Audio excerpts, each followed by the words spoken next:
feeling na malapit nang matapos ang Dirty Linen? Kahit dalawa kayo. Pareho, naiiwan naman. Nangiiwan ka sa ere. Okay, go. Tapusin. Hanap na sila sa counseling. Ate, mabilis lang. Dalawa lang, dalawang tanong. Go, go. Para po sa akin, yun nga po, bittersweet kaya na sinabi ko kanina. Nakakalungkot po na magbababay na kami sa characters namin, sa isa't isa. But at the same time, pareho po kaming grateful kasi nabigyan kami ng ganitong kalaki at kagandang opportunity para mas may makita pa namin po sa lahat at i-prove na kaya namin kung may mas mabibigay pang malaking role sa amin in the future. Yun nga, kasi punks, syempre yung samahan namin, yung banding namin na nakasanayan namin 8 months namin ginagawa, nakasanayan namin gawin. Tapos biglang wala na, may kanya-kanya na, may mga shows na yung iba nagbakasyon na. So, yun yung mamimiss ko. Pero,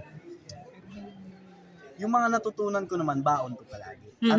At sigurado ako na lahat sila andyan. Natanong kay Kuya Oji, hindi ba mas napalalim pa to ng espesyal na very open naman kayo doon, no? Dahil napag-isama niyo palagi dito sa mga taping, shootings. And what do you discover from each other?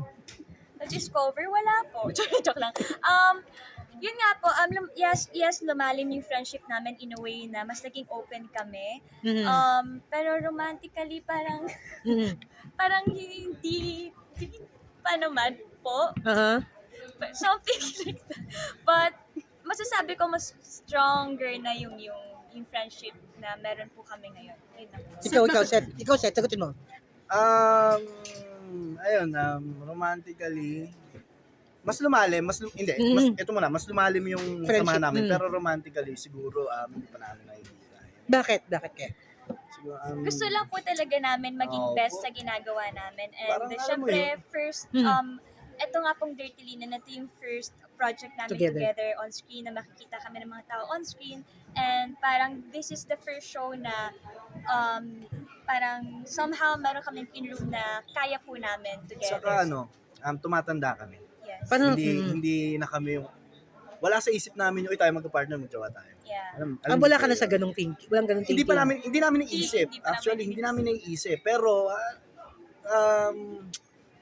ikaw, bukas ka ba o sarado ka sa ganun? Oo nga, yun lang. Bukas o sarado?